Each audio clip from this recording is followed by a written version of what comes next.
Hello, everyone.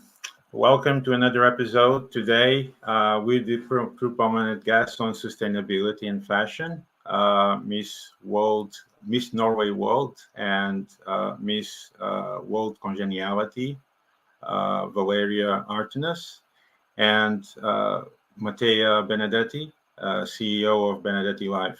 Today, they will join us to having a conversation regarding all about sustainability and what made them do all they doing on positive impact to the world and to the people. So, welcome to the show, Valeria. Thank you so much. It will be also multitasking now to turn off because of our technical issues today. It's also we are talking today about cycling and upcycling, recycling. So our voices was really in circle movement in the beginning. So thank you so much for invitation and thank you very much for having me. It's really great chance to speak about such critically important topic, especially honored to share this studio today with you, Julia, and with our great sustainable champion, fashion designer Matea. Nice to meet you. So I'm really happy to have you here. So thank you so much for having me, and please feel free to ask any questions. I will be happy to answer them. Thank you so much, Valeria. Very appreciated. So, Matea, tell us a bit about yourself.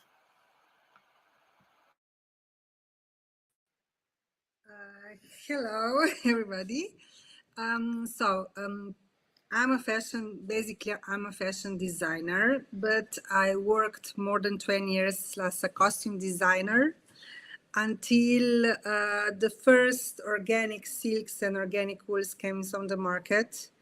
Since I was a student, I was very interested in sustainable fashion, but at that time it was impossible to do it because the materials was impossible to get it in small quantities.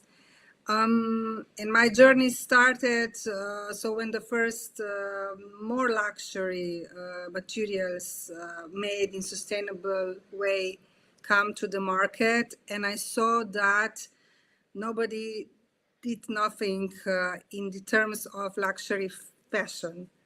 That's why I decided to go on this journey.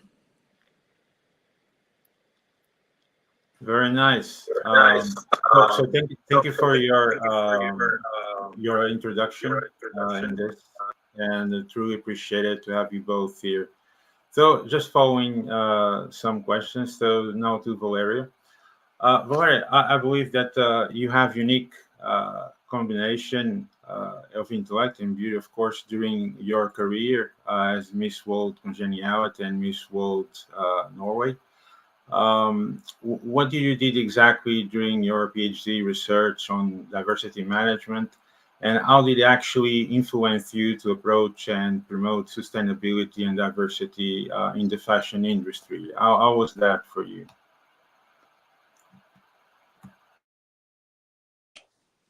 Thank you again. Very nice question, really.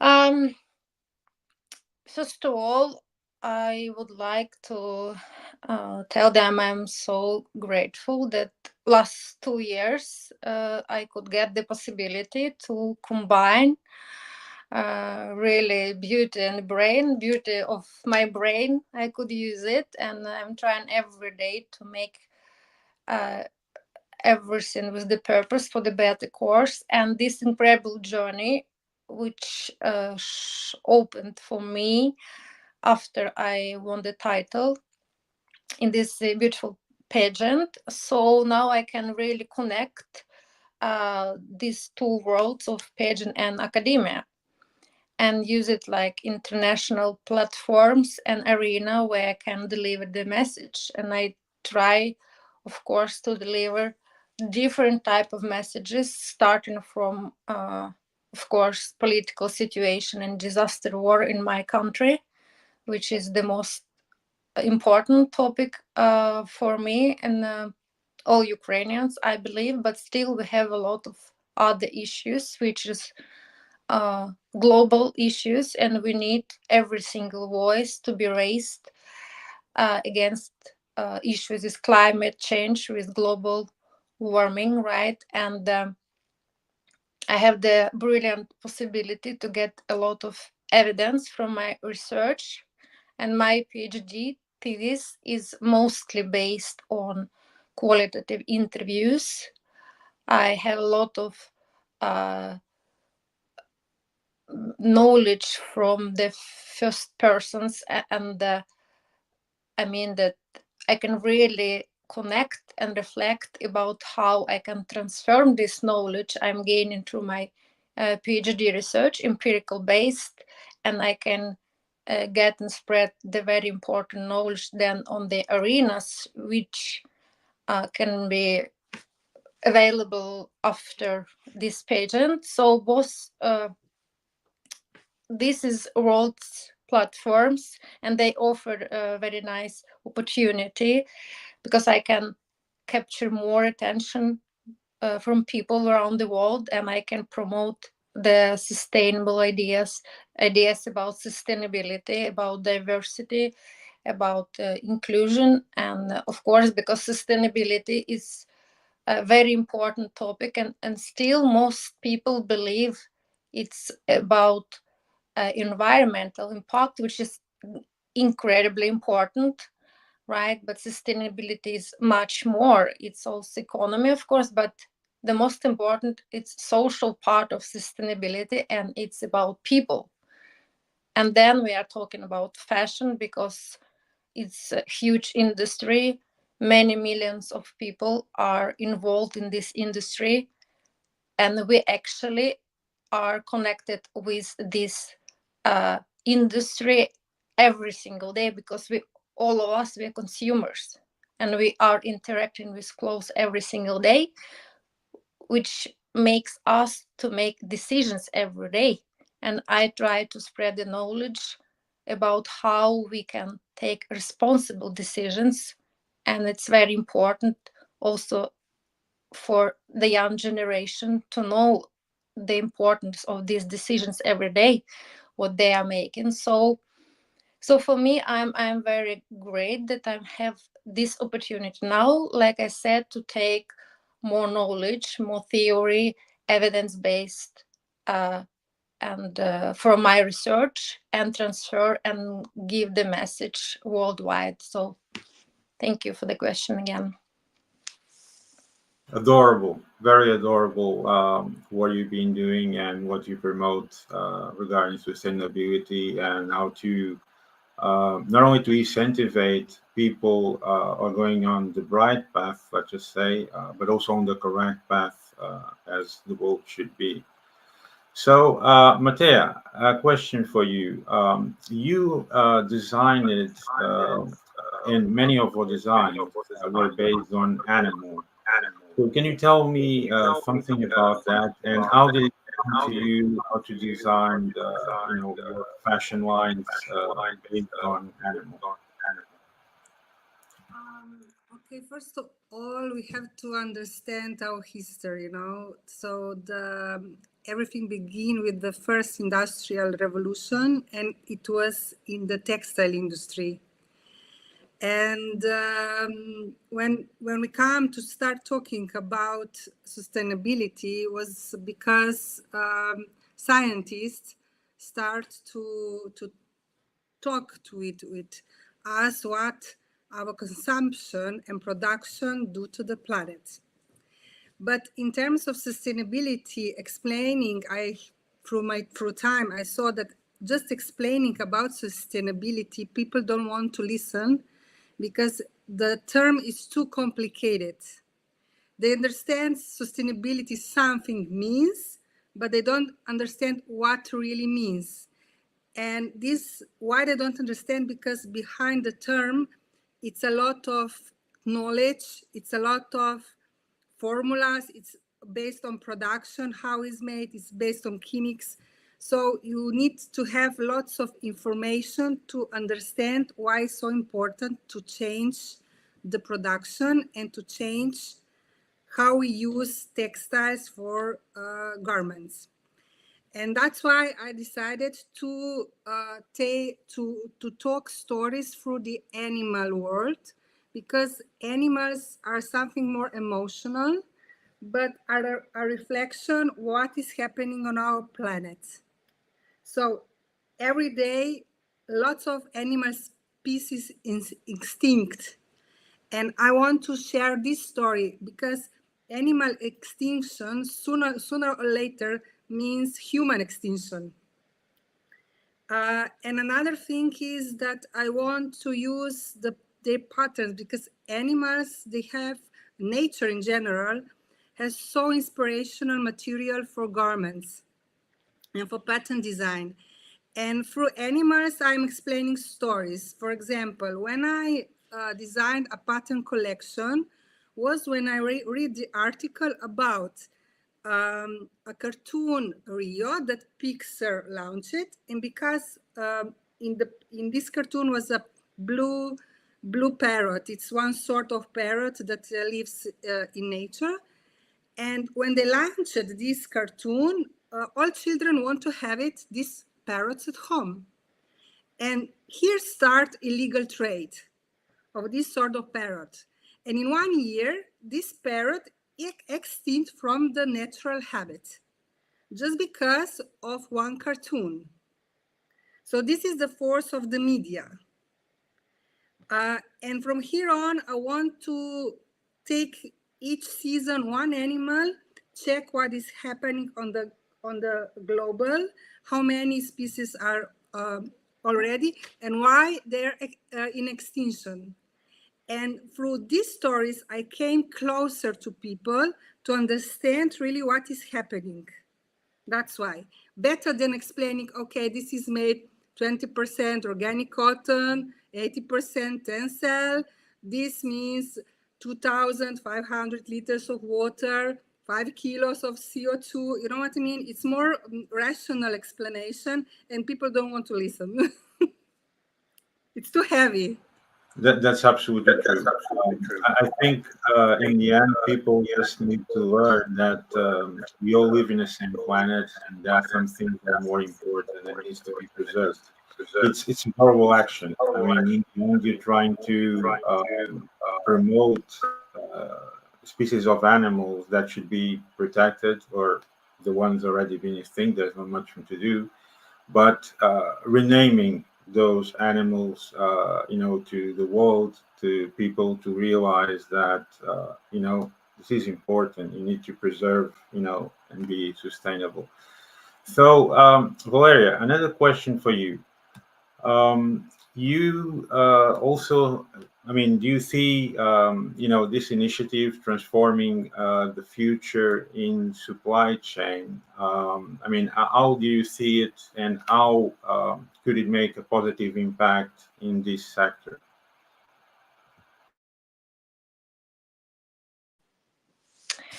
Yes.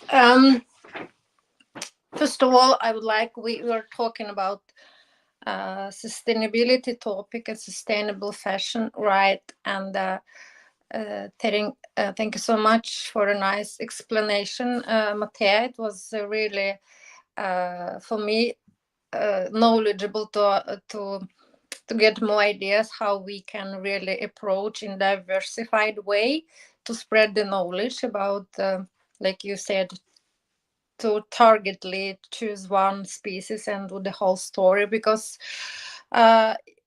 yes, sustainability, now we are talking a lot. We are focusing in media, and of course, like you said, and we know the kind of pandemic of our century, it's actually, social platforms, because they're double-edged sword. They can, from one side, they can help us to reach the audience quickly, and we can give message and spread the knowledge according to, like you said, endangered species and everything. But at the same time, these platforms, they are promoting using fast fashion all the time, and especially now they have even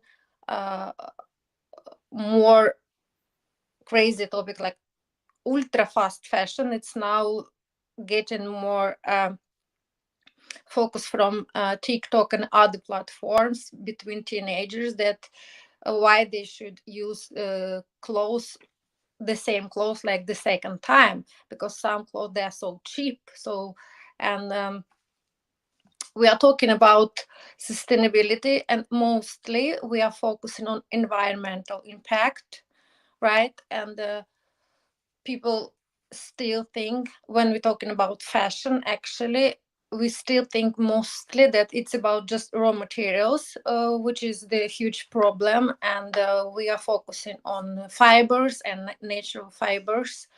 But I like very much, Matea, that you already started the subject, but actually people should know in a different ways. They should get more information to become more aware, to make the responsible decisions. Then they should really gain more and more knowledge, because fast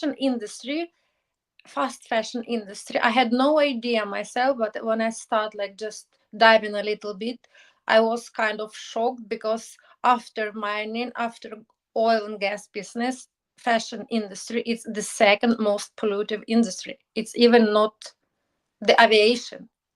So and it's huge amount of water using, it's huge amount of energy, and all that of course produce a lot of emissions and pollutions, and it's huge amount of waste. All these clothes also, we should care not just raw materials, but we should care about life cycle of every single item. We should care about the whole process, how it's made, how it's created, what kind of course, fibers, what type of fibers have been used, right? But again, one more problem about this supply chain also. Can you imagine about all that transportation, right? Because also it's huge amount of emissions and pollution to fly all these clothes all the time. Because we know here in Norway, for example, yes, it's cool to read on the label like most organic cotton for ultimate green baby. But come on, we know that maybe for people who doesn't know that much about sustainability, right, they can read it and they can buy it. But can you imagine that in Norway we don't grow this cotton, right? So, and cotton, it's the most thirsty industry actually in fashion as well. So we should really care about the whole process. It should be holistic approach. We should talk about the whole chain, and we should really be conscious about every single product from its birth to the death. And can you imagine about all this waste, and of course we should also talk a lot about people, all these people who are involved in these chains, and about their conditions, working conditions, whether they have fair wages, and it's much more important to raise all these questions in all possible ways. Of course, making the stories, and we should really be aware about what we are doing every single day, because the carbon footprint of the fashion industry accounts for over than 10% of the all global greenhouse gas emissions.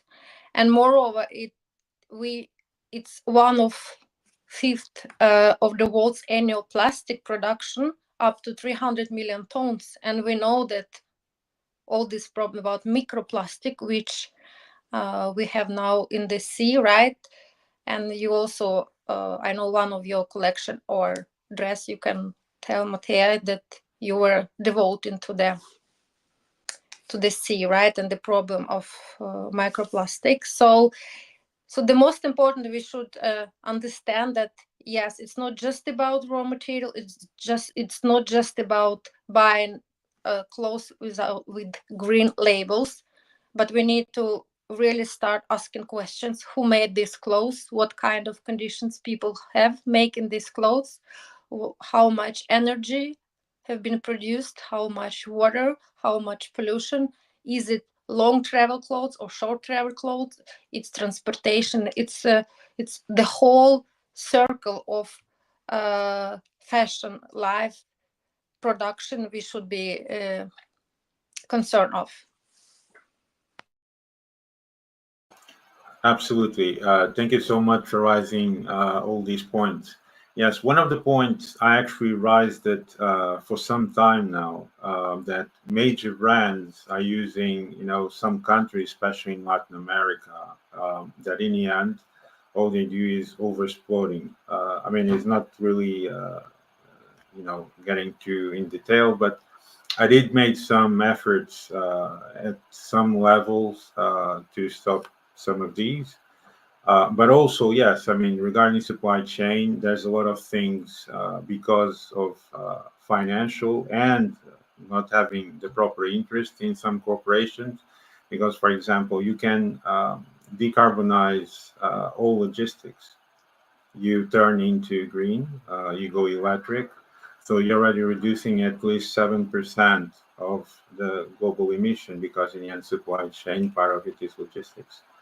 So, and in production itself, it's all a matter of, do we actually need to continue to work with the same materials that we're doing that will pollute more, that will have no turnaround, that will have no return positively for the environment, the people, and everything in it? So, of course not. It can be changed.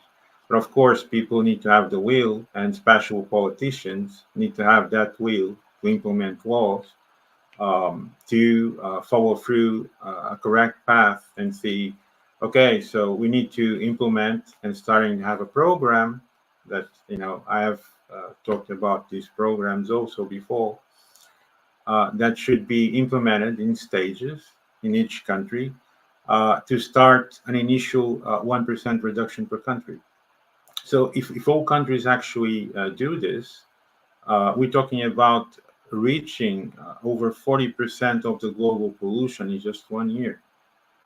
But of course, this is a very complex subject because it involves corporations, involves governments, etc. But it can be done. It's just a matter that people need to understand what's at risk, where it's coming to, how it's coming to, and how it is impacting the world exactly. So going to that specific point of microplastics, Matea, you do have an underwater world idea regarding some of your designs regarding African life. Can you talk a bit about that too? Julio, can I just a little say something based on what you said? And thank you, Valeriya, to have explained so well what is about. When we talk about politicians, no, I'm very inside the fashion industry, okay? And even I have lots of speech, even at the COP in Dubai, in different Brussels. I have been 2 weeks ago. I have talked to the politicians too. The problem is that we really mostly, or let's say all humanity don't understand that we really don't have time. And politically, it goes too slow. So in fact, as an environmentalist, I don't care about politics anymore, okay? I care more about individuals who will do the change. And we have to target individuals because even one politician is individual. Okay, so we have to rise very fast conscience or to talk to the production, because through, for example, I just don't do Benedetti Live brand. I even talk with different companies and help them to change the way they produce, because this change can be done now. Okay, and we really have so little time that we don't have time to talk, explain, accepting laws, because until these laws come to the customer, it takes too much time. And that's why we have to be very fast. And in these terms, I will explain you very fastly that even a child can understand. The population has increased so much, and that's why fast fashion is doing so good. People don't want to buy honestly, but they want to buy cheap. This is our mindset. So this is very difficult to stop, because if you find a product which is cheaper, you will buy it. We are in the era of consumption. And just when I know what I do, I will not buy it. And that's why I said, if we are 8 billions on the planet and each person has in the wardrobe at least one t-shirt, and for producing one t-shirt, you need 2,070 liters, 700 liters of water, and you count with 8 billions, it's so much water that this water can drink millions of people for years. This is just for one t-shirt. And just if we change, for example, I will show you, if you change this material with EcoVero, who needs 0 liters of water, you do a huge difference. In terms of population, we are talking about garments or consumption, even people abuse, is just because of the price. Cheaper you want, more you will abuse. No? So, okay, just that. If I go back to the dress for Maggie, correct? So red carpet green dress invited me a few years ago to design for Maggie MYET, who is a mother of Billie Eilish, a red carpet dress for the Oscars. And the inspiration was based on the water, on the oceans. I want to recreate a dress with the company Tencel Lux, which launches, it's the first company that launches the textile made from wood pulp, mostly from eucalyptus. But just the difference is, again, in production, it's more sustainable, and it is biodegradable. So these are the solutions for the planet. Materials that are biodegradable, and when you throw it away, even in one way can feed the soil. So this can be one solution to start stopping. The another is to stop recycling.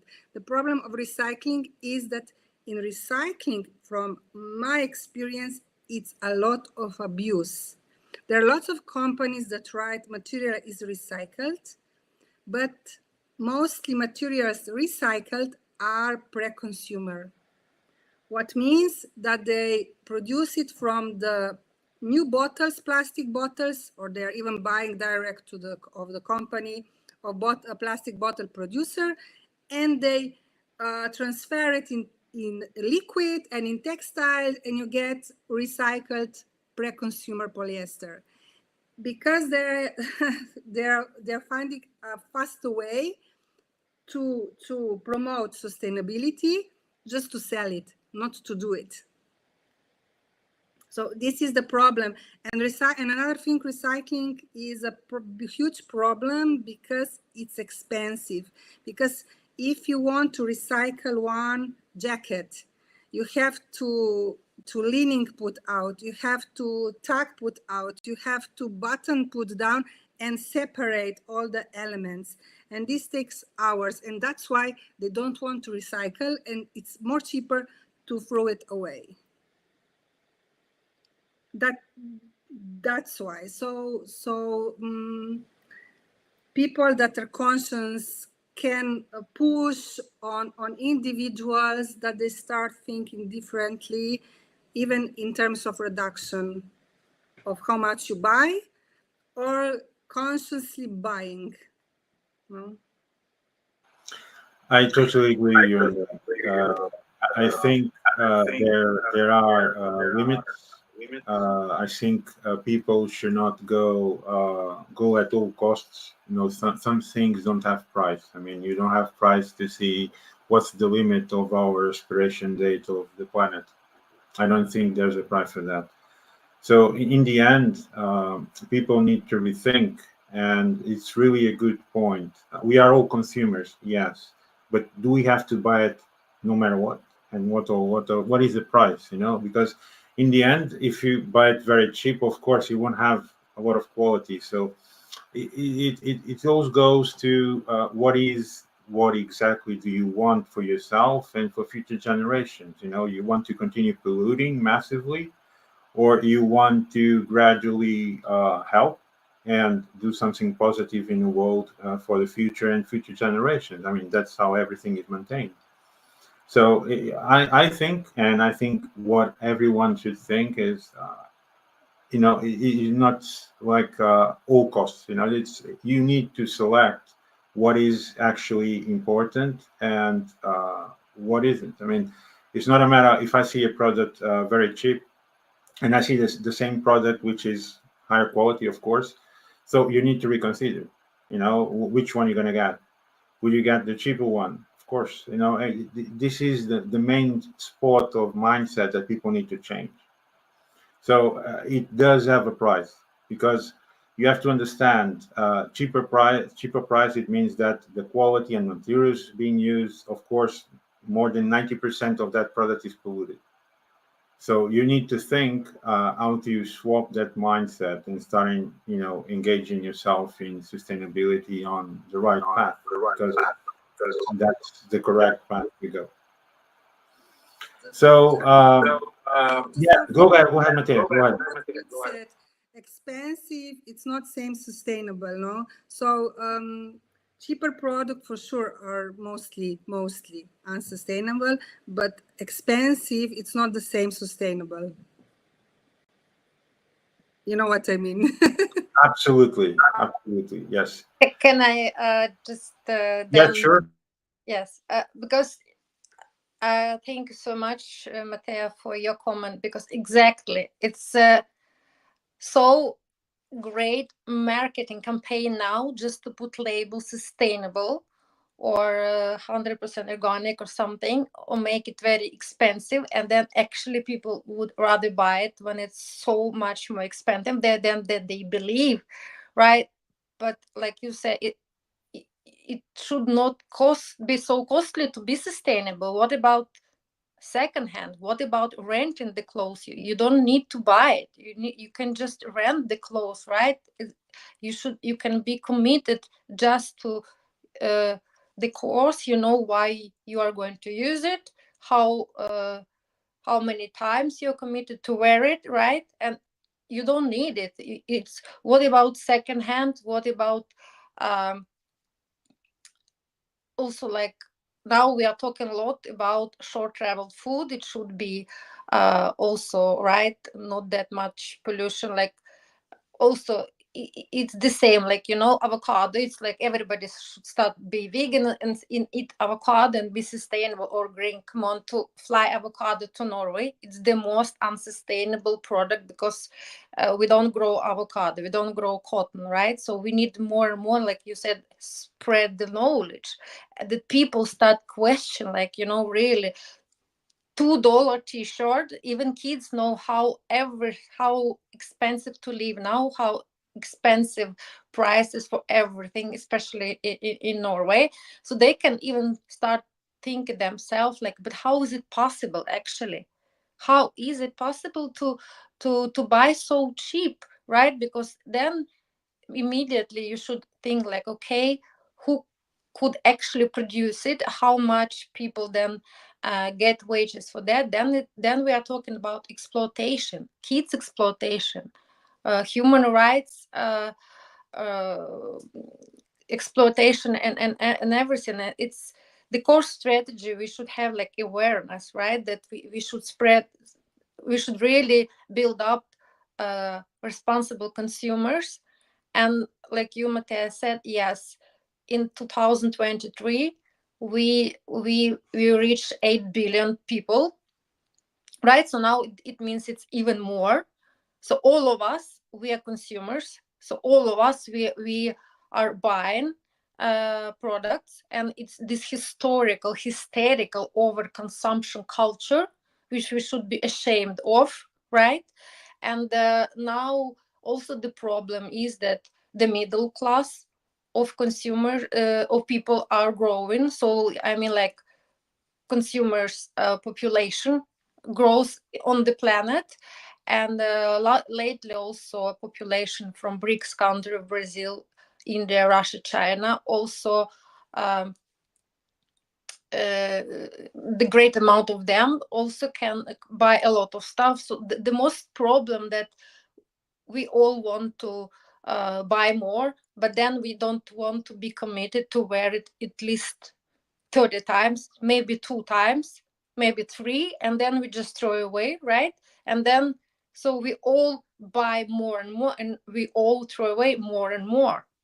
So it's really the huge problem, that the most important problem is, yes, it's this really unhealthy, crazy overconsumption machine, right? Which is business, and they really do everything to promote now, like, sustainability. But when you even ask, I believe them, but what do you mean by sustainable?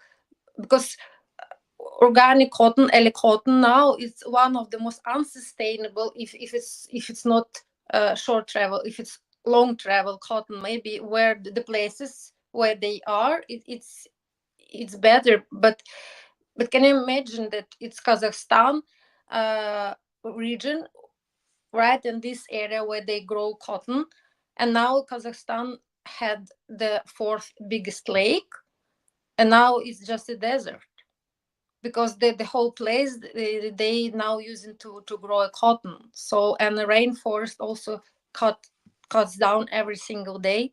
So we also should be more aware, like, what means actually to be sustainable, a little bit more deeper. We should dive in knowledge behind the label, just organic, for example, or green.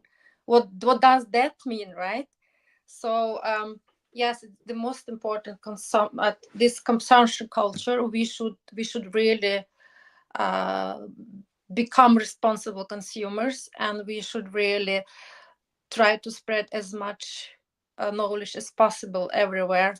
But like you said, yes, maybe not on the political way, because politicians, yes, it's slow, long way, and still we know politicians care about business, and business, it's unfortunately it's overconsumption. It's the whole story. Yes. Thank you very much for your points, Valeria. Yes, one of them, yes, I mean, regarding you talked about Kazakhstan, but also let's not forget Amazon. The Amazon has been destroyed for at least the last 5 or 6 years, and more than 2/3 of the Amazons have disappeared and is not being reforested.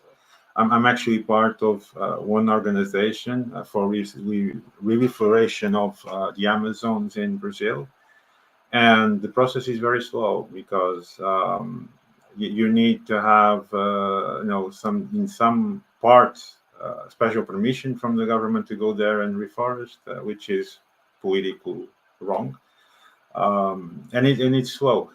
But what I say to everyone is, please, we all live in the same planet. It doesn't matter who you are. We all live in the same planet. This is not Mars. This is not the moon. We are on planet Earth. And in the end, we all live in the same community. So whatever you want to do, if you do wrong, you also do wrong to yourself.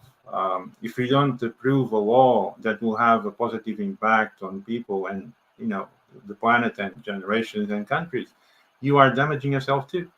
So it's a matter of having common sense thinking, and all countries start working together on this, because in the end, it's not a matter No, it's not really important because it's about business. Of course, everyone works. Unfortunately, the way it works, it's very unfortunate because the society itself created a system that is overconsumption, and unfortunately, it went that way because of making as a business. This is not a business. This is about we're talking about the future of generations and how we gonna perform in the future. What we're doing now will have a great impact in the future, and this is not like forever. Because we had a lot of conversations even from before that no, we're going to start doing reductions from 2010, and then I'll keep on going, and now it's 2020. Now we're talking about 2050. I said, don't worry, by 2060, we won't have a planet. So there's no point of doing anything because we weren't gonna get there. There's already been, for the people who don't know, 22 points last summer reached over 55 degrees. We are talking about overheat. I mean, human beings cannot survive already under that heat. And one single point reached 60 degrees already. So within this, we should really think about what everyone wants to do in the future, because some countries are already deserted. We're talking about places that had forests, that had bushes. Now it's desert, and all this because it's totally dry. Of course, because it's over dried, you don't have so much rain because there's no cycling. There's no cycling there because all we have is dirt or sand.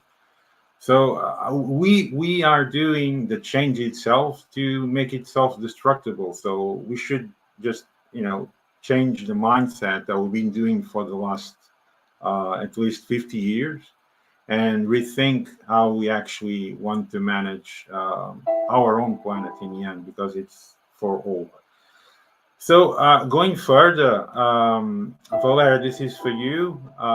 So you did and been doing a significant impact on people as a certified coach. Can you tell us a bit more? How do you create this positive impact to people, and how people should actually go on that proper path to make this change?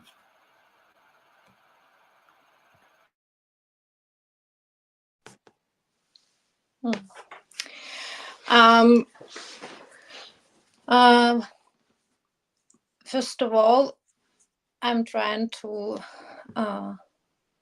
focus on, like you said, that we all live in one community, right? And my research area is about diversity, and then we are talking about different type of diversity.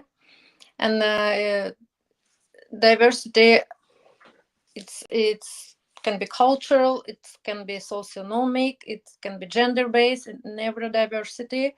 And now we are so globalized, we are so interconnected all the time, so it's plays critical role. I mean, my research and impact and how they are interconnected with global environment solutions, global sustainability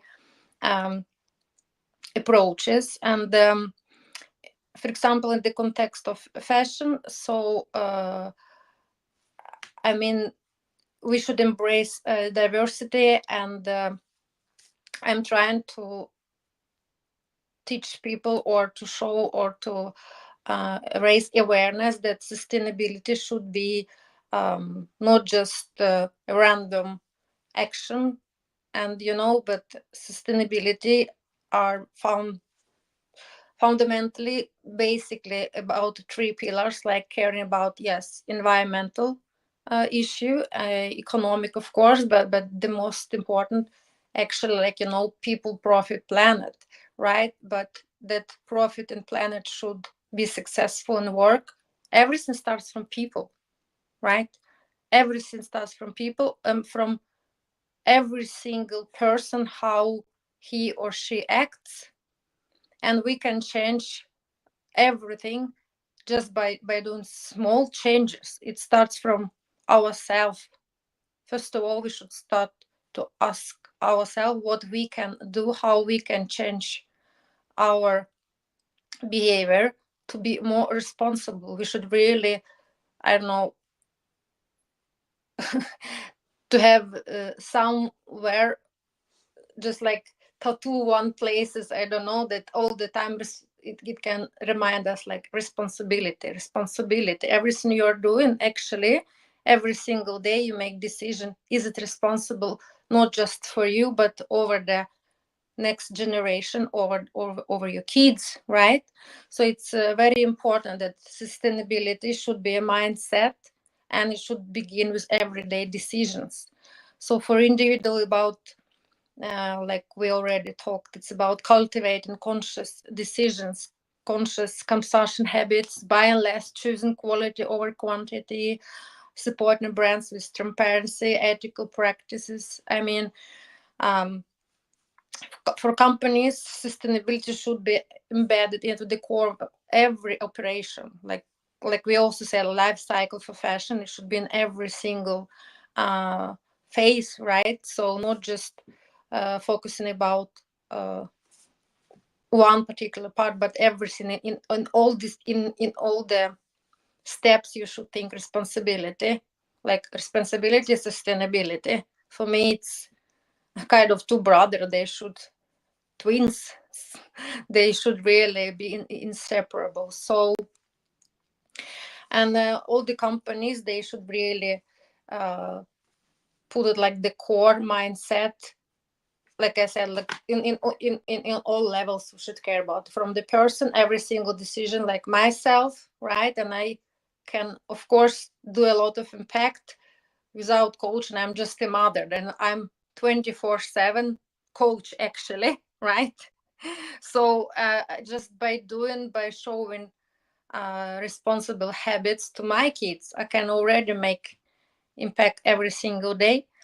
And I really hope that my kids, they can also, like, by being responsible, because they're already 15 years old, two girls, and it's about fashion, of course, but now also even they getting more awareness, and they like asking me more questions, which I like very much, because now this generation, generation that they really want to know more. And I think it's brilliant, right? And we should give them the opportunity to make decisions by themselves. Like you, Matea, said, that people, when they don't know, they make the choices. But when maybe if in every single, I don't know, company, or I mean in the mall, in the shop, it was like, okay, to make this t-shirt, like you said, it costs now, it takes like this, and suddenly people, if just can get this knowledge, then maybe not from the first time, second, but when you actually start reading this, and it start processing, then maybe you will be, oh my god, no, I'm not going to do it. I liked very much campaign the Patagonia has, like, they have produced the marketing campaign about their jackets, and it say, don't buy this jacket. They really mean, and they wrote everything it takes to produce this jacket. They said, no, come to us with clothes you already have, and we teach you how to do needlework, to repair. It's brilliant. I mean, like, yes, it's small, just one brand, but then it was another one, and we should really spread the knowledge. We should collaborate. We should use diversity and globalization. We should really merge, because we have global problems, really. Like you said, we can't sit just in one country and believe, like, okay, it's not my problem. Amazon is there one place, or Kazakhstan is there one place. No, at the end of the day, we are all interconnected, like you say, Mate. And yes, we don't have time. We have to act now, really, every single day. And so for me, like you said, that coaching, it's also kind of now trendy word, a little bit buzzword, like sustainability, right? But I'm trying just to show people where I have interaction, that please, everything you do now, really be responsible. Take conscious decision and ask yourself, start asking yourself, change your pattern, change your habits. And by doing that, not just speaking, so it's like, mirror effect. Of course, people start, who are surrounded by you, they start mirror you. Because, it doesn't help if you teach your kids by words, but you do another actions. They will repeat your actions, not words, right? So we should also think about that everything we want to be done, we should start from ourselves. Yeah, because how many coaches we know that they learn to teach people on the global scale, and they do one thing on the stage, and behind the scenes everything completely. Yeah. So it's about us, it's about people. We should think all the time. Yes, we should start from us and taking really responsible decisions. Thank you. Thank you very much for that. Yes, I think the question of the mindset is very important because humans, I mean ourselves, we get onto the action that they see a queue and everyone gets into the queue. But the question that you need to ask yourself, is this my queue? Is this the correct queue I need to be in? I mean, you can just not follow through. I mean, for example, if a pile of people are going to go to an abyss, will you jump to? Why? You need to decide yourself which way you have to go. No one is restricting you. So you can be self-minded and automated and see, okay, so this is not for me. This is the right path. And just change. You just need to do one step.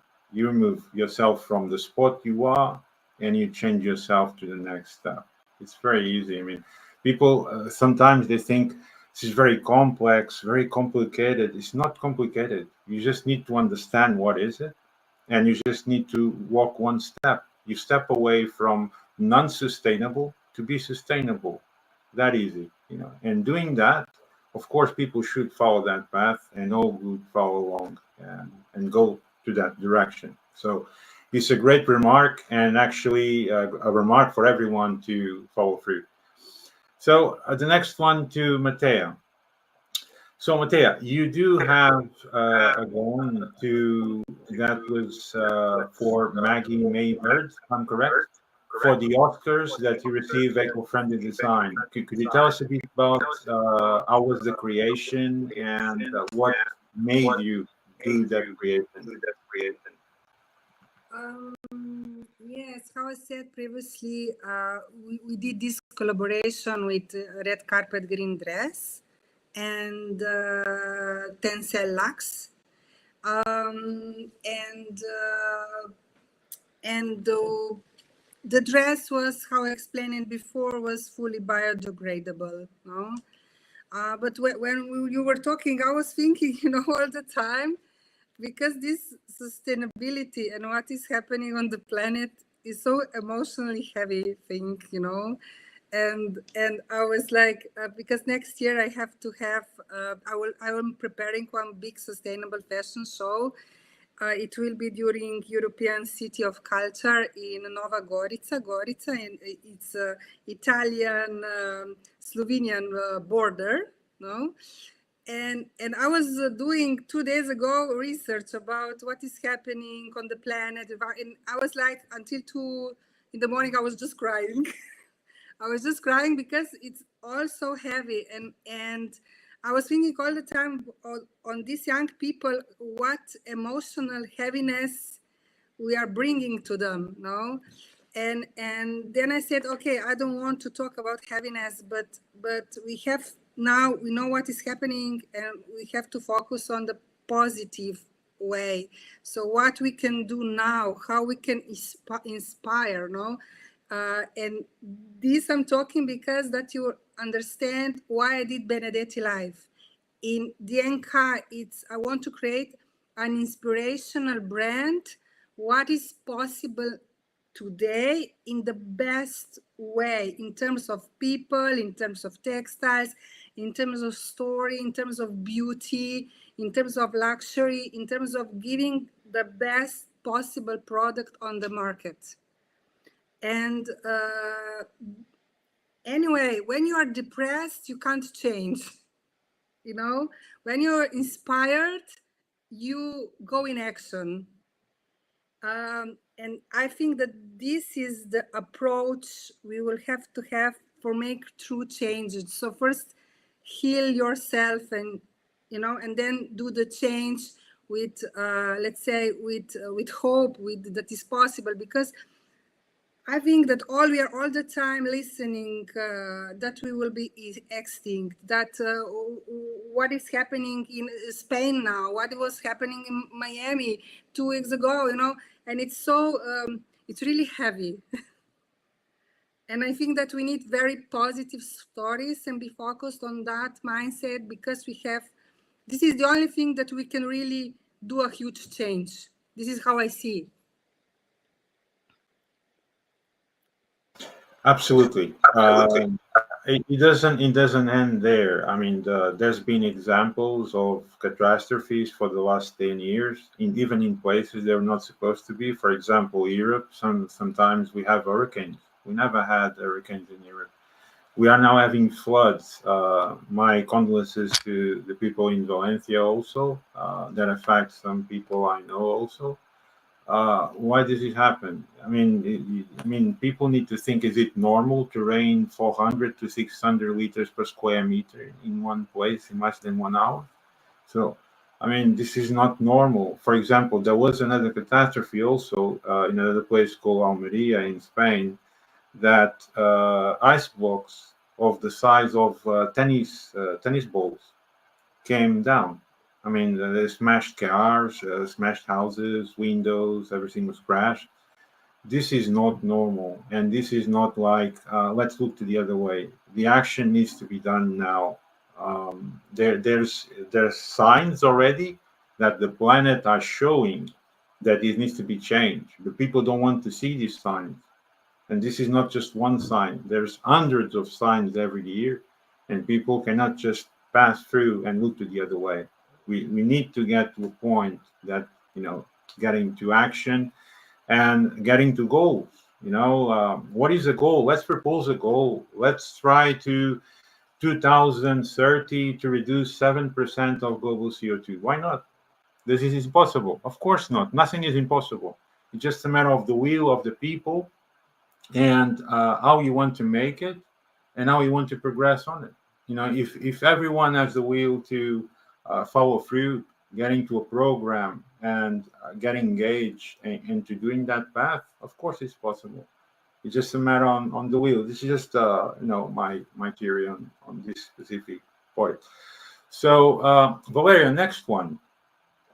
So I know you were involved collaborating with brands like MYET. I mean, you're involved in many brands, but one of them was very interesting is MYET, because it's organic and it's very sustainable. So can you tell me about how you came to that, and your support, and what is actually MYET in this part, and how do they actually contributing for positive impact in sustainability? Thank you so much. Very nice question. And actually, it would be very nice to talk with her. Maybe next your show, I just suggest you can invite. She's a lovely lady, beautiful mindset. She's from Philippines, and it was her biggest dream to start her fashion brand, because she came from the family where they made, of course, handworks, needleworks together with mom, and unfortunately mom passed away. Actually, it happens the day she had first Paris fashion show, actually, and the whole store and everything is devoted to her mother.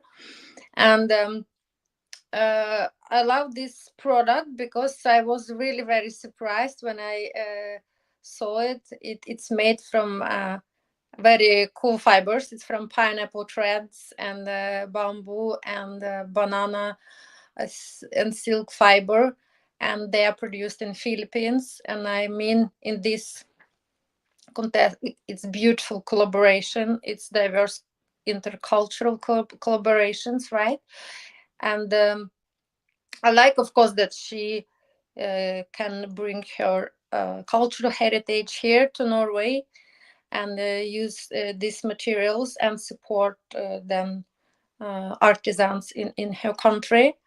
It's a beautiful thing, and of course, and here we're talking about fair wages and about the official rights which are obeyed for these workers there, and she really supports the local community there. And because these clothes be produced and they are sold here in Norway, I mean, for the prices which really can, of course, cover the people's work fairly there. So working with her, it was very interesting for me and fulfilling. And it's not just about creating beautiful clothes, but they're really, really beautiful, but also taking care of the culture, like about, we have been talking all the time, it's more respectful, inclusive fashion ecosystem, which is very important. And through such collaborations, I mean, like, we can always uplift local artisans, right? And we can utilize the organic fibers, organic materials, and we can really get more attention and promote and to show the alternatives. Like, I can be honest with you that not many weeks ago I found out first time in my life about lyocell or tencel. I had no idea about this fiber, that it's actually the best sustainable, one of the best sustainable fiber. I also believed it was mostly actually cotton. And with help of MYET, her name is MYET Kodøy, but her brand is MYET. So I found out actually, yes, about using such alternatives like banana fiber and silk and pineapple threads and bamboo, and it's beautiful used. It's beautiful design also, and it's those great combination of all the factors, right? And we can ensure that people in place involved in productions, they're valued, they're respected, they have fair wages, and these partnerships they bring different players together, and then we can in that way to achieve. Hello,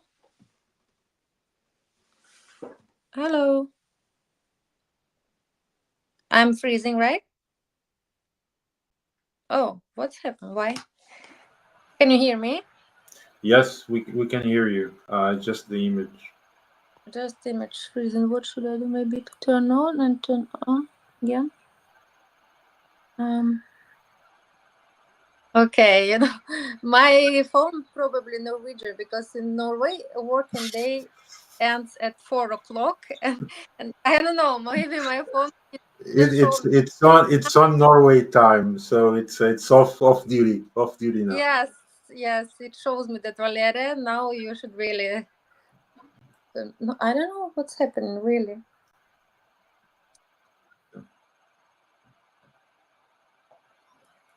Yes.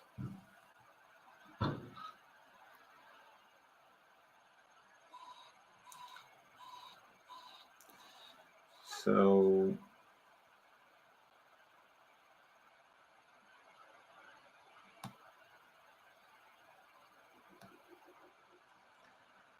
Matea, while Valeriya is not in, we'll get to the next question. Yeah. So the PETA Awards, Vegan PETA Awards, you won the Vegan PETA Awards. What inspired you to win that Oscar, and how it was the idea to expose it to the general population and to reach to that version? So PETA is a very world-known organization for animal-free product. And what was this competition? They were choosing best vegan collections. And I got for my last collection, which was dedicated, which is still online, is dedicated to the white tiger. I got this PETA award for the best vegan collection. Why? Because through time, you know, when, for example, when I start with Parrot's collection and I want to create a vegan, sustainable, and luxury brand. So each year I put higher criteria inside, what means that they have less material to create with. And for example, Parrot's collection was made just with organic cotton and bamboo. Then Octopus collection, the next one, was already inside, was already tencel, then was inside pineapple leather. So there are, you know, each year, or let's say every 2 years, come on the market new innovative textiles. For the White Tiger collection, was the first time that I did a winter collection, because winter collection is the most difficult thing to do with my criteria, because I can't use wools. I can't use wool materials, and I have to use just plant-based materials or recycled from the circular economy. And in this collection, let's say 90% of the collection was made from plants. What means that I even put inside seaweed textiles. So these are, let's say, seaweed textiles. CSL is one innovative textiles made with seaweed and has antioxidants inside. What means that it's even healthy for our skin. Then I have pineapple leather. Even I include olive leather, but I find an olive leather because the problem of animal-free leathers are that the most are synthetic. And this olive leather was really biodegradable. What means when you throw it away, it disappears in nature with minimum impact on the soil and air. And I think just because of that concept and because, of course, of the design, because it's difficult to find even on the market, let's say, more fashionable or strongly designed pieces, I got this award.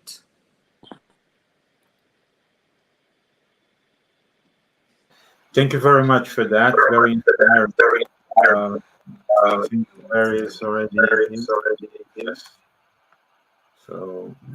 So I think Valeriya, you missed part of the question. We were talking about the part of Matea about the vegan PETA awards, and she explained what was the inspiration. So that's the part that we just passed through.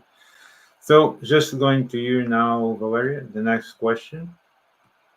So you merge your PhD research with add-on projects and fashion sustainability. How did your academic insights inform the practical actions to make advocating, promoting this to the world?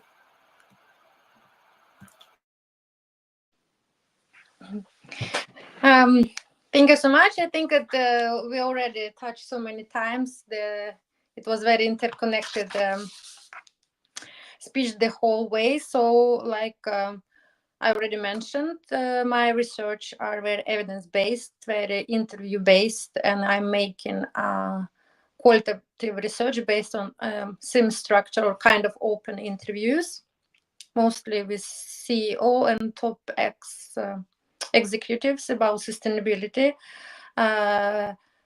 diversity, and actually about sustainability and diversity management. This is my topic because, like, I'm trying to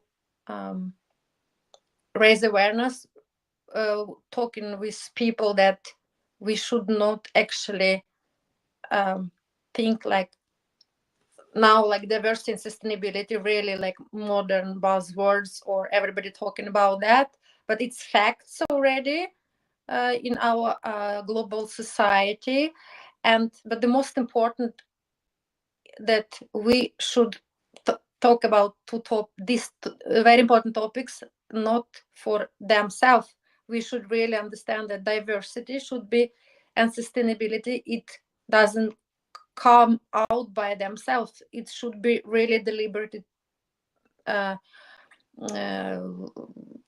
processes which should be really professionally managed. So diversity can be very enrichable, can be like sustainability, and it can also cause a lot of problems. So diversity should be managed, right, to get also enhance organizational sustainable performance. It's actually my topic, one of my topics, and I'm making research about gender equality, about I'm making research about all type of diversity and how we can strengthen diversity management to get more success with sustainable processes, right? And it should be the core strategy of the whole company on all organization levels, and of course not just buzzword or just ticking off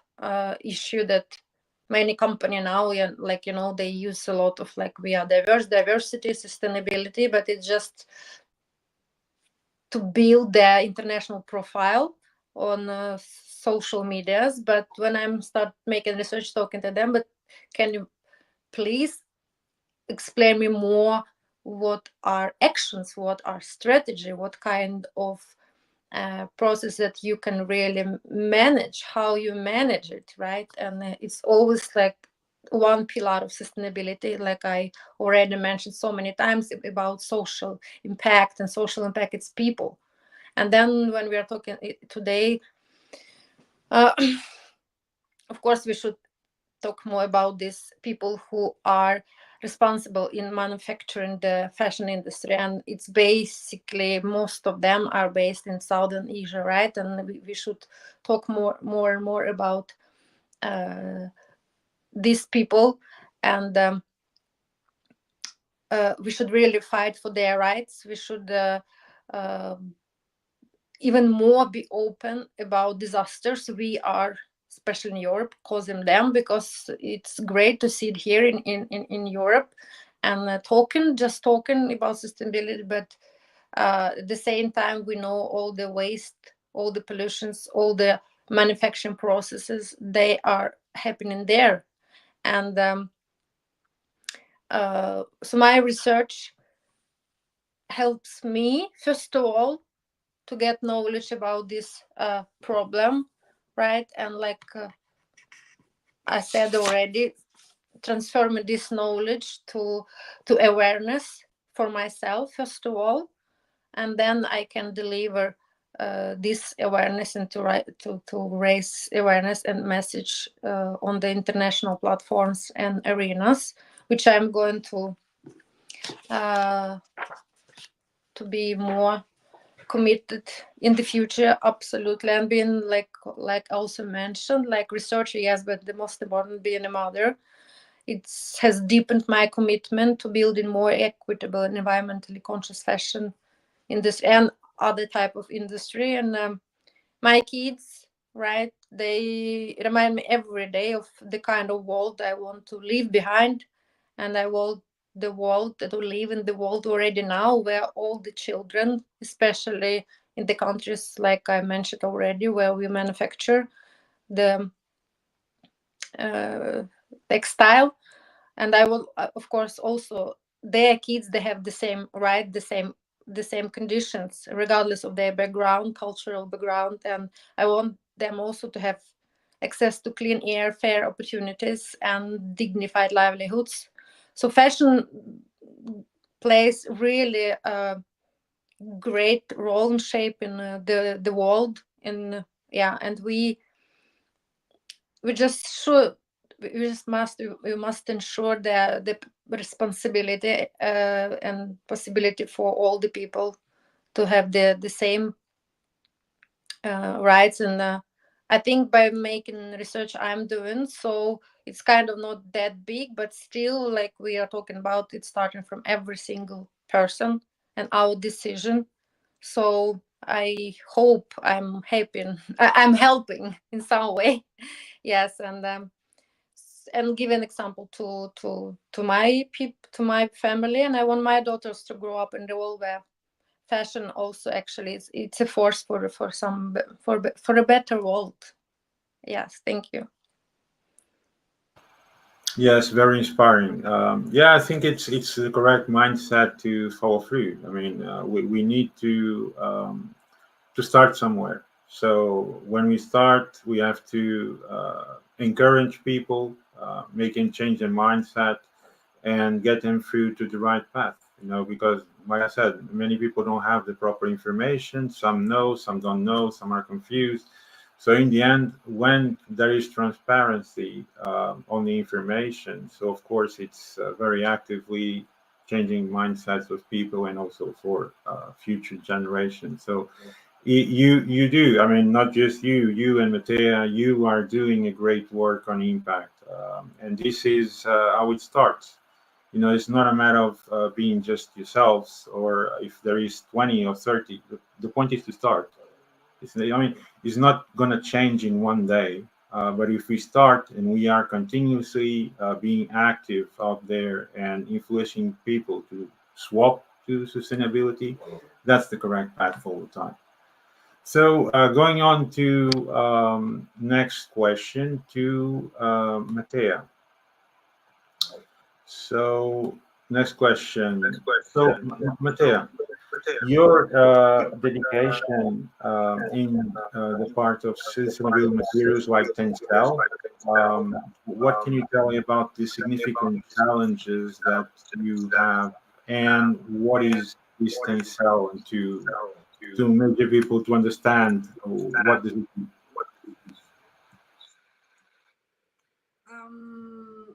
Yeah, I use, let's say I'm focused on materials that are biodegradable, and Tencel is one of that. Why? Because it's still a problem of this recycling. I use even recycled textiles from the circular economy, but I have all the time in mind that when I launch a new product on the market, it will be maybe at least in one order of 5 years, because how is going everything fast, and then they will throw it away. So when I launch on the market one recycled polyester, I still have in mind, okay, it will end on the landfill sour again, and we have again the same polyester somewhere.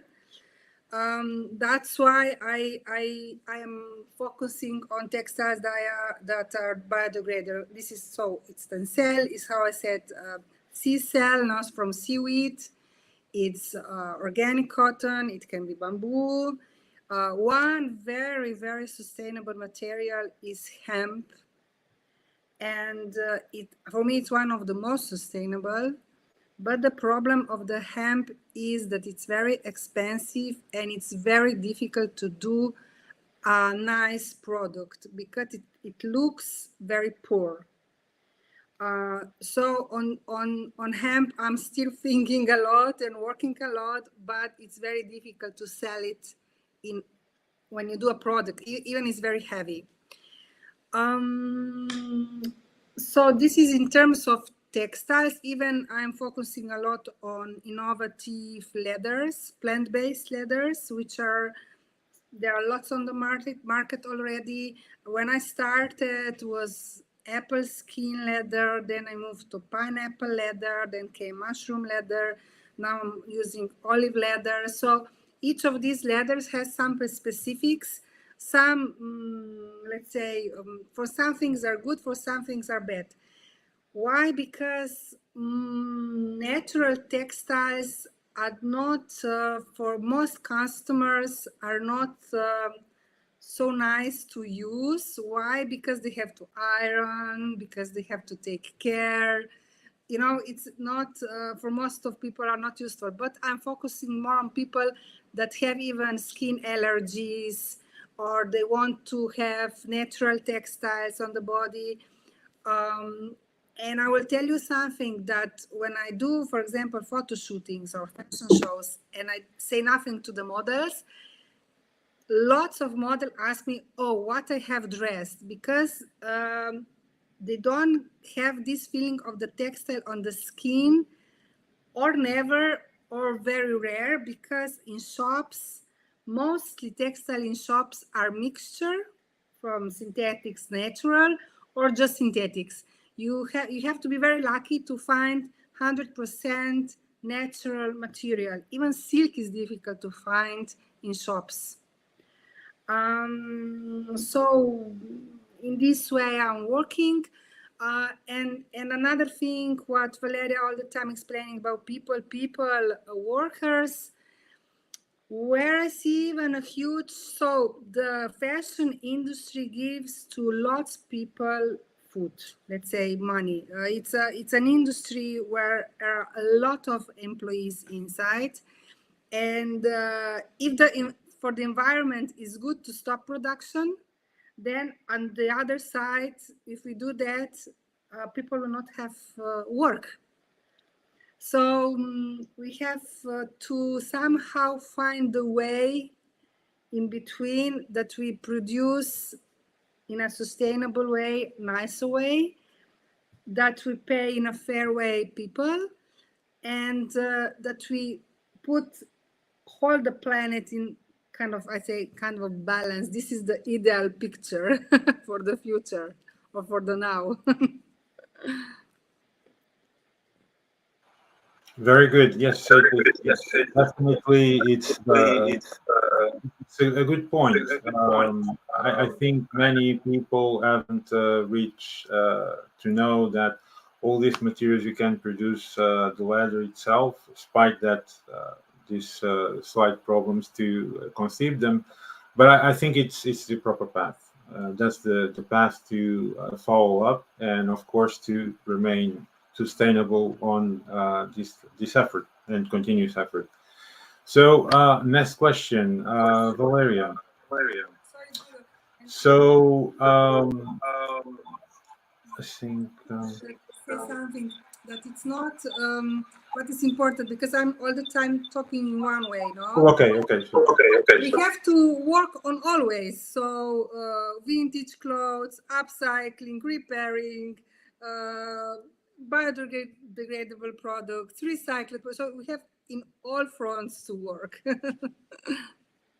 for a good result, of course. Absolutely. I couldn't agree with you more. So next question to Valeriya. There are some initiatives that you look forward or with collaborators you're excited about looking further, as in a vision to include environmental responsibility to the world. I mean, what is your perspective, and how you see this as to make it like a pause moving forward? Thank you so much. And actually, it will be continuing of the answer which Matea have already raised up now, that it's a balance. It's everything should be in harmony, like in natural, in this cycle of nature, right? Like, the survival of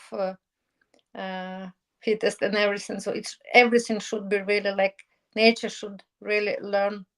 We should learn from nature. Everything should be balanced and in harmony. We should work in so many ways, and not just about raw materials, or just about reducing, cutting the opportunity for people who work in industry. Because yes, of course, we should think that how many families in Asian in these countries, they really based all their budgets on this opportunity to work in fashion industry. We cannot just cut all the production of synthetic or the materials which actually we have invented them, because they actually revolutionized many years ago. I mean, all the non-organic fibers, they have still amazing properties, which don't have organic fibers, and we still have them, and we have also developed the industry which require them. And it's always about circles. It's everything already included in this huge machine, right? It's business all over the world. But if we start just thinking that it's still so many ways how it can be really solved in more organic decisions, like about transportation, about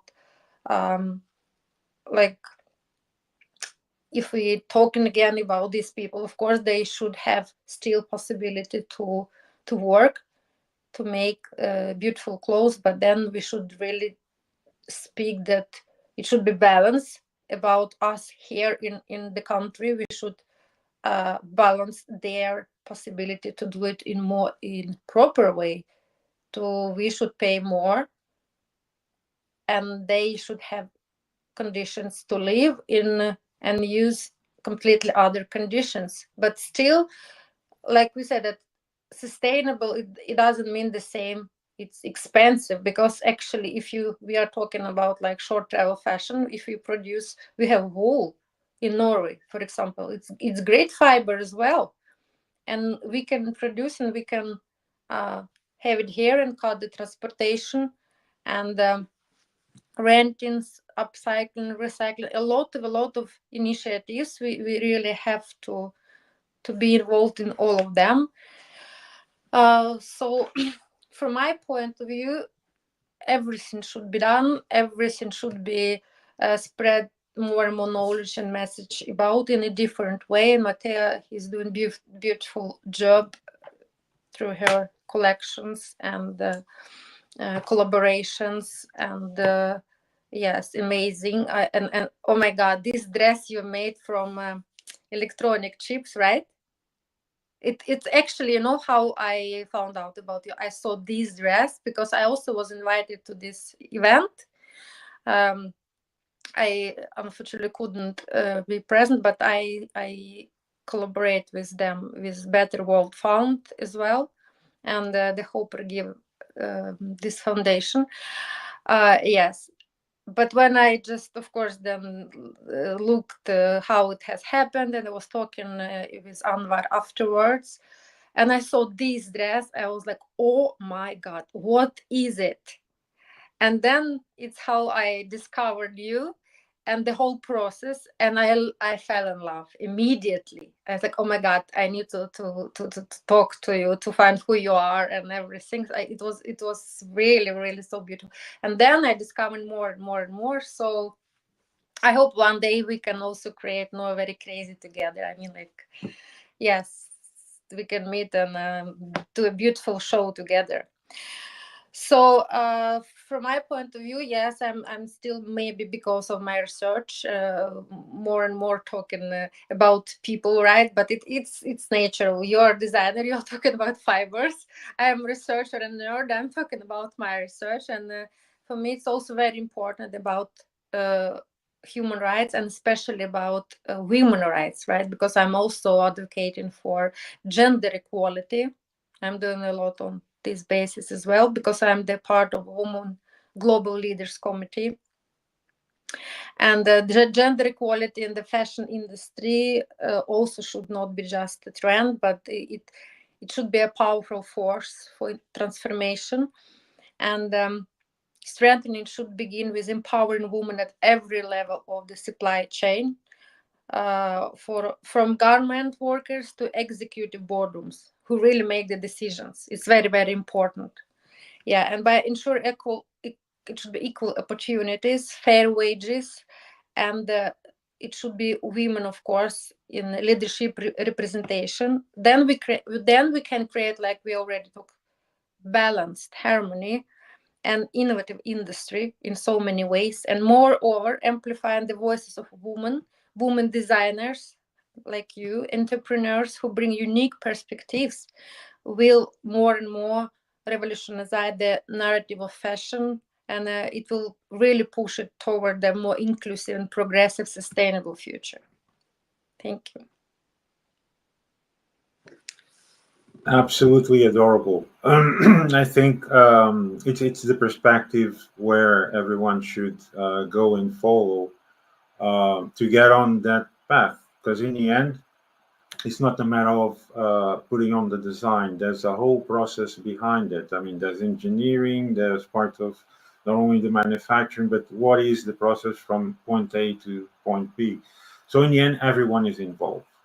In the end, everyone needs to get involved and needs to change their own mindset in that positive sustainability path. So that's, I think, I couldn't agree with you more. So, Matea, final question for you.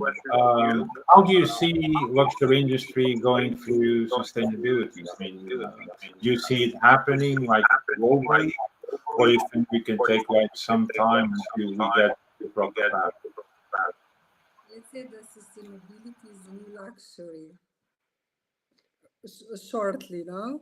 But what when Valeria started explaining the dress I did with electronic chips, it was really what I bring even this message, that we can use all garbages and make it luxury.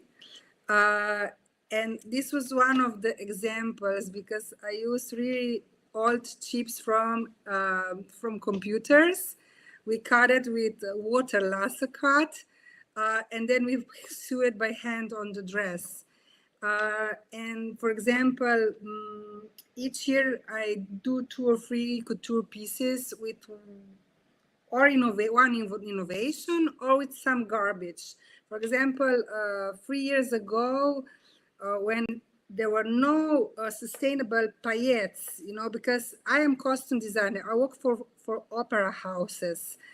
So I have millions of materials to use. So when I went in sustainability, is how that you take to the painter all colors and you have to create. And I said, okay, how can I do paillettes? And I start taking old plastic bottles for different waters, because you have green one, you have transparent, and so on. And I said to my students, 5 students I take, and said, okay, let's help me. And we do with the paillettes a beautiful couture dress. And all the students said, oh, how is ugly, how is ugly. But I forced it, no, we have to finish. And then at the end comes really like a glass dress, because the plastic on the light really make so beautiful lights. And even we do flowers with the down part of the bottle, we painted by hand. And this dress was almost in so many world-known fashion magazines inside, and you couldn't recognize that is made really from the garbage. So the future, I think that luxury fashion has first to change and to be an example, because this is for luxury brands, it's much more easier than for brands that sell cheap products, because everybody wants to imitate luxury brands. So that's why I think that we have to start from the up to down, and then we will influence the mass. And one very important thing is transparency. We have to start to be transparent. Where we're producing, how we're producing, and what material we use. Because even something I don't find in Europe to produce, and I go to China, or some material I bought in India, because the point is the salary, economically.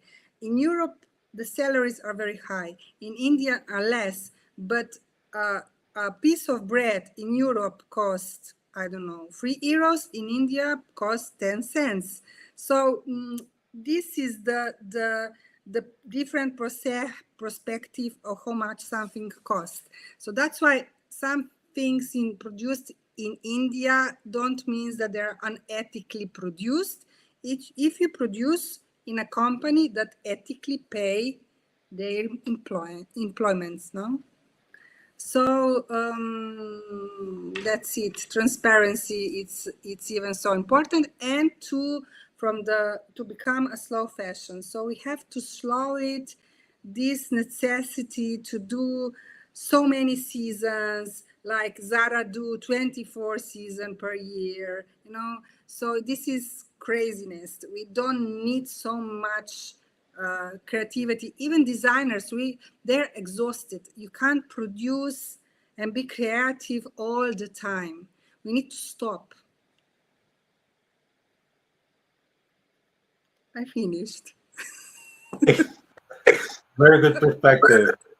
So, just final question, and this is for you both. I always do this in every show I do and everywhere in public. What you do say to everyone that you pass through your daily basis, or everyone, even yet that you don't know, a power message for them to change in sustainability. So, each one of you go first. So, yeah. Maybe I can repeat myself, but very short.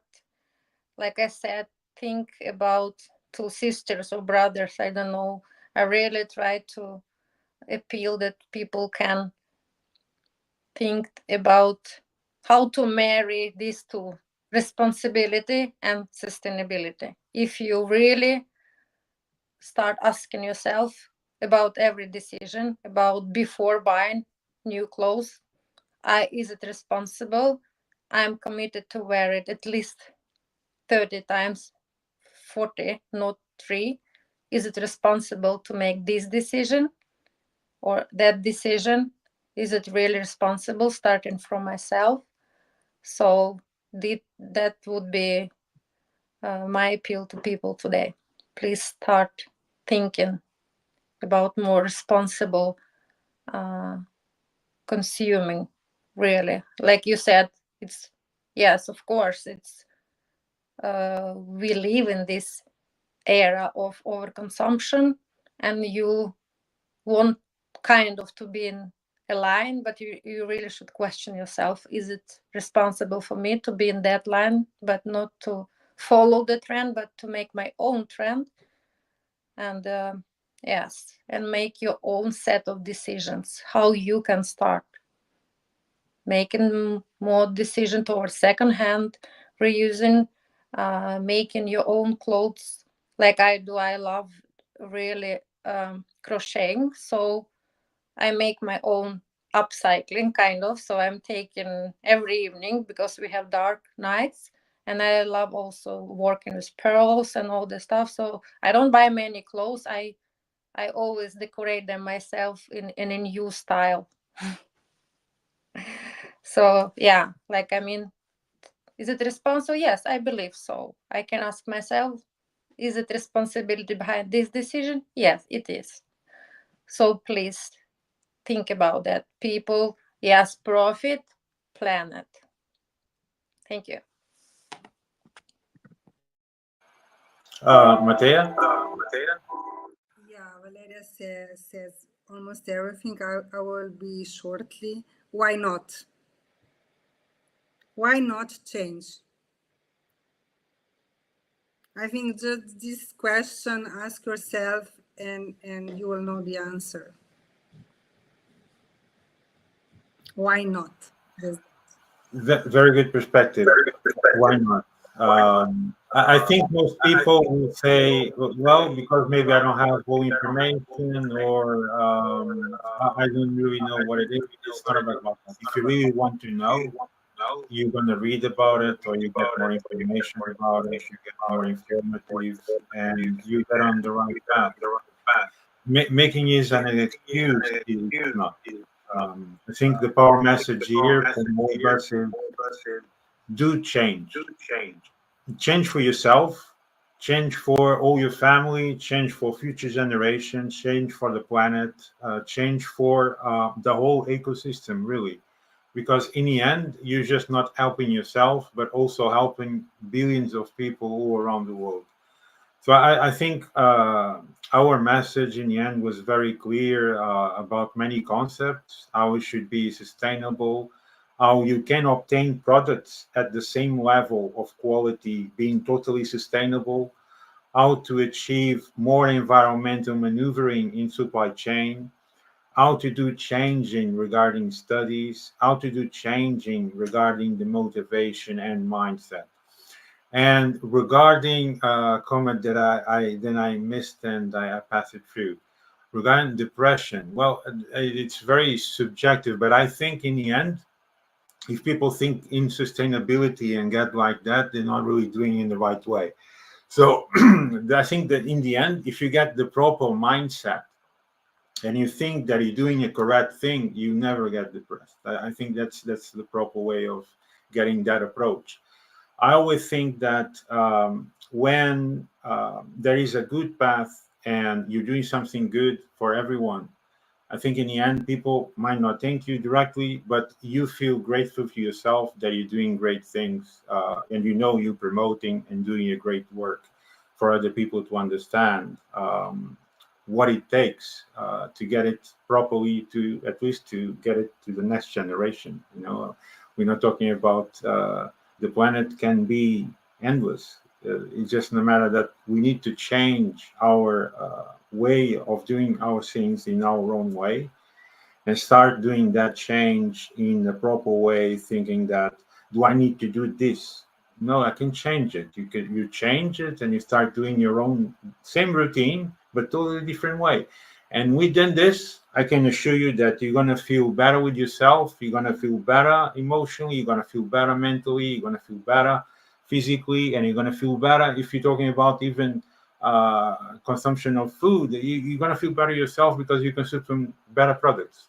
So you're gonna, I mean, your body will thank you for that, you know, because going outside and just eating fast food, I can assure that's a bad result. I did experiment myself once, and I proven that if you eat fast food for 10 days, your cholesterol goes up 80%.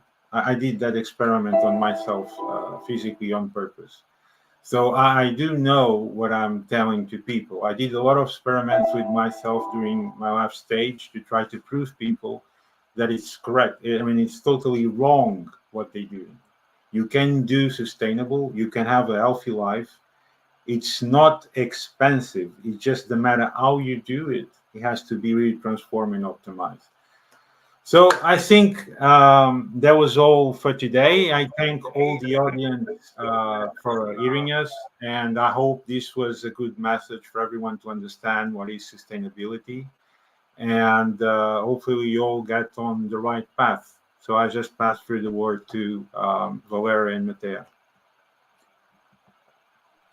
Thank you so much for having me. It was a great time with you guys. Yes, I wish all your success with all your projects further, and I hope we create more sustainable magic together in the future.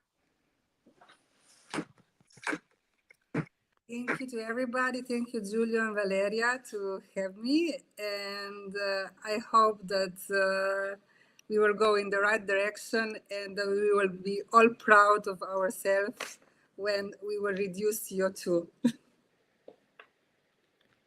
Thank you all very much. Thank you all, and see you all next time. Thank you. Don't go up. Don't go up.